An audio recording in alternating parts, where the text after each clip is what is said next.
അങ്ങനെ ഞാൻ അഡ്മിറ്റായി. അപ്പോൾ ഡോക്ടേഴ്സിനോട് ഞാൻ ചോദിച്ചു, എനിക്കിങ്ങനെ അവസാനത്തെ ഒരു ദിവസമാണ് ഈ ഗ്രാമയാത്രയുടെ കൊടുവള്ളിയുള്ള പരിപാടി. അപ്പോൾ അതിന് ഞാനൊന്ന് പോയിക്കോട്ടെ, പോയിട്ട് ഞാൻ തിരിച്ചു വന്നോളാം. അപ്പോൾ ഡോക്ടർ മനസ്സോടെ എന്നാൽ പോയിട്ട് രാത്രി ഇവിടെ തന്നെ വരണം എന്ന് പറഞ്ഞു.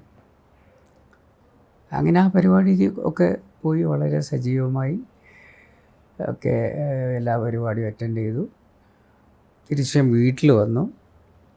വീട്ടിൽ നിന്ന് പിന്നെ ഞാനും ഭാര്യയും കൂടി ഹോസ്പിറ്റലിൽ പോയി ഒരു റൂം എടുത്ത് അതിൽ അഡ്മിറ്റായി. മെട്രോ ഹോസ്പിറ്റലിൽ ഒരു റൂമിൽ. രാത്രി ഇതേപോലെ തന്നെ എനിക്കും വയറ് പ്രശ്നമായിട്ട് ഞാൻ ബാത്റൂമിലേക്ക് പോയി. അപ്പം എൻ്റെ ഭാര്യ പറഞ്ഞത്, പിന്നെ എല്ലാം ഞാൻ പറഞ്ഞു കേൾക്കുന്നതാണ്, ഒരു ബക്കറ്റ് ഇങ്ങനെ നീങ്ങുന്ന ഒരു ശബ്ദം കേട്ടു. അപ്പം ഭാഗ്യത്തിന് പിന്നെ ഭാര്യ ഉറങ്ങിയിട്ടില്ലായിരുന്നു. അപ്പോൾ ഈ ശബ്ദം കേട്ടിട്ട് അർദ്ധരാത്രിയാണ്, പക്ഷെ ഉറങ്ങിയിട്ടില്ല. 12 മണി ആറായി. ഇത് തുറന്നു നോക്കുമ്പോൾ ഞാൻ ബോധരഹിതനായി തല നിലത്തിടിച്ച് കിടക്കുകയാണ്. നെറ്റിയൊക്കെ മുഴച്ചിട്ടുണ്ട്. അവളപ്പോൾ തന്നെ എമർജൻസി അലാം കൊടുത്തു. അപ്പോഴേക്കും 1-2 സ്റ്റാഫുകൾ വന്നു. അതിൽ അരുൺ എന്ന് പറഞ്ഞൊരു പയ്യനുണ്ട്. അവന് ഏതാനും ദിവസങ്ങൾക്ക് മുമ്പാണ് CPR കൊടുക്കുന്നത് പഠിച്ചിട്ടുള്ളത്. അപ്പോൾ പൾസിൻ്റെ അത് നോക്കുമ്പോൾ പൾസില്ല. അപ്പം യഥാർത്ഥത്തിൽ കാർഡിയാക് അറസ്റ്റാണ്. കംപ്ലീറ്റായിട്ട് ബോഡി നിശ്ചലമാണ്. പക്ഷെ അവൻ ഈ CPR തന്നു തുടക്കത്തിൽ. പിന്നെ അത് കഴിഞ്ഞ് പിന്നെ ബാക്കിയുള്ള എല്ലാ സ്റ്റാഫും എമർജൻസി മെഡിസിനിൽ നിന്ന് ഓടി വന്ന് അവർ CPR കണ്ടിന്യൂ ചെയ്ത് ഏകദേശം 7.5 റൗണ്ട് CPR കൊടുത്ത ശേഷമാണ് എനിക്ക് പൾസ് തിരിച്ചു വരുന്നത് എന്നാണ് പറയുന്നത്. അത് കഴിഞ്ഞ് പിന്നെ എന്നെ നേരെ ICUവിലേക്ക് കയറ്റി വെൻറ്റിലേഷനിലേക്ക് പോയി.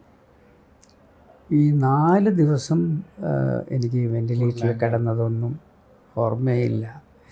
വളരെ ബ്ലാങ്കായിട്ട് ഉള്ള ദിവസങ്ങളായിരുന്നു.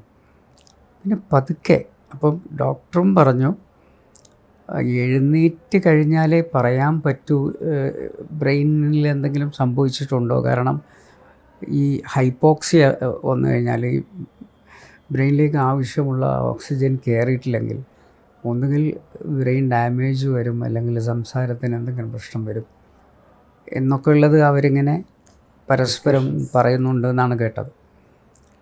പക്ഷേ 5-ാമത്തെ ദിവസം അവരിങ്ങനെ ട്രക്യോസ്റ്റമി ചെയ്യാൻ തീരുമാനിച്ചു. അതായത് ഇവിടെ ഒരു ദ്വാരം ഇടാൻ വേണ്ടി തീരുമാനിച്ച് നിൽക്കുമ്പോഴാണ് ഞാൻ എഴുന്നേൽക്കുന്നത്. അപ്പോൾ എഴുന്നേറ്റപ്പോൾ ആ മൊമെൻറ്റിൽ ഞാൻ കാണുന്നത് ഡോക്ടർ വേണു എന്ന് പറയുന്ന അവിടുത്തെ എമർജൻസി മെഡിസിൻ്റെ ഹെഡാണ്. അവൻ്റെ ക്ലാസ്മേറ്റുമാണ്.